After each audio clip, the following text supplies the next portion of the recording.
Buckeyes getting plenty of award buzz as we're into the final home stretch of the regular season. As we welcome in Tony Gerdeman from BuckeyeHuddle.com. Gerd, thank you for joining us tonight. Thank you for having me.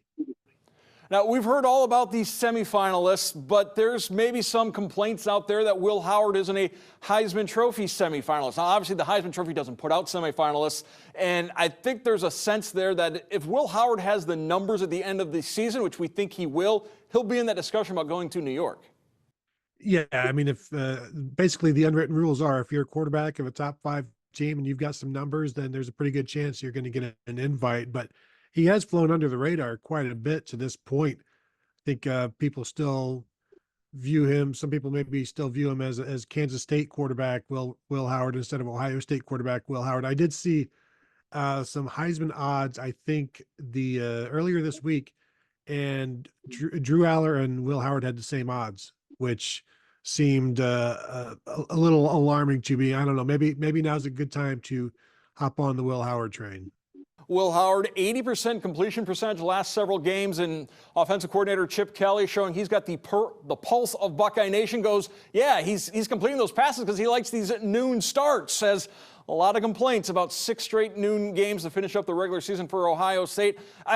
To me, the bigger issue is I can understand Indiana, I can understand Michigan, I understand Penn State being noon starts, Purdue, Nebraska, Northwestern being noon starts. I think that's what's sticking in some of the crawl of some of these Ohio State fans. Yeah, when you have those as your noon games, which it's funny that the 3:30 and the 7:30 slots now are supposed to be the fallback, the lesser games. So when you don't have any of those sprinkled in, and then you're just being inundated with this 12 p.m. every single time, and there becomes a fatigue to it. I'm trying to urge people and remind people that you can cheer as loud as you want, regardless of game time and things like that. But I do understand the desire for some variety. And if you had gotten it in lesser games, then there wouldn't be probably as much anger with the bigger games. I mean, every year Michigan is at noon and everybody is fine with that. Everybody expects that. But when you're dealing with Purdue at noon and now Northwestern again, you're not getting Indiana at noon, and you're like, if that Indiana game could have been later. And I have people explain to me and tell me like they just would like to spend more time on campus basically before a game, and that's not necessarily drinking at a tailgate. That's just seeing campus again, and I get that because I'm the same way. These noon games, you get there as early as you can, and then you start to get to work. That's what we do. With the later games, you can get to campus as early as you want, and then just go and see how things are going and experience what would be very big games.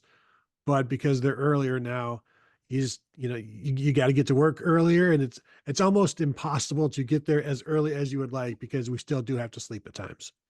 And I think perhaps another factor, particularly with the Indiana game, in Ohio State's favor is Ohio State plays at noon. Michigan will play at 3:30 that day, which means Ohio State will have 3.5 more hours to prepare for Michigan than Michigan will. Another area of unrest for fans this week has been the turf, all the slipping on the turf at Ohio Stadium. And you asked Ryan Day about that on Tuesday, and I got what I would describe as an unsatisfactory answer from Coach Day.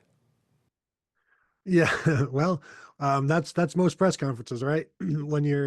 when you're asking something you'd really like to know about.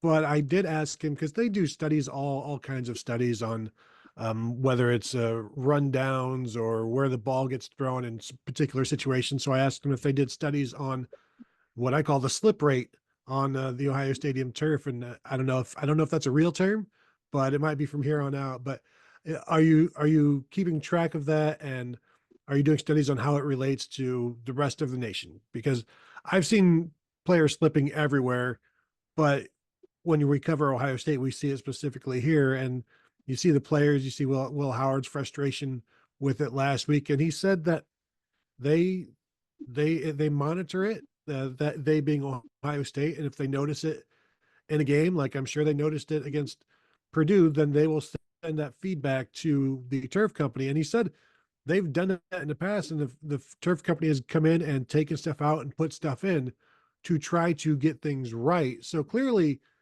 things are not right. and that there is some level of frustration with the slipping, or else there'd be no need to change things or try to change things or try to make things better.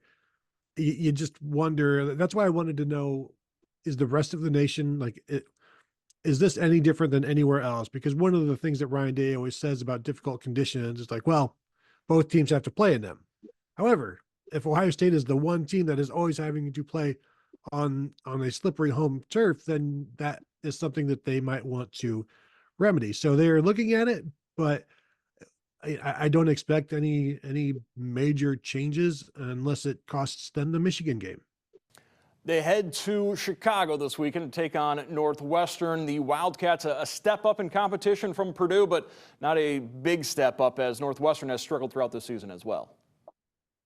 Yeah, and you kind of never necessarily know what you're going to get from Northwestern, whether it's their best version of themselves, which is an okay team, or their worst version of themselves, which is a bad team. So there's a range finder that you've got to go into, but you wouldn't expect the best version of themselves to be able to show up against the best team that they've played so far. So, they've had some up and down portions of the season.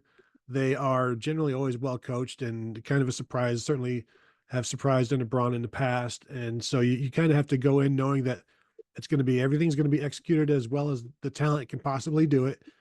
And that they're going to try not to commit mistakes, but they still do at times. So I think this is just part of the means to an end for Ohio State, where they can't have any letdowns. This is the next stop on the tour. It's a business trip.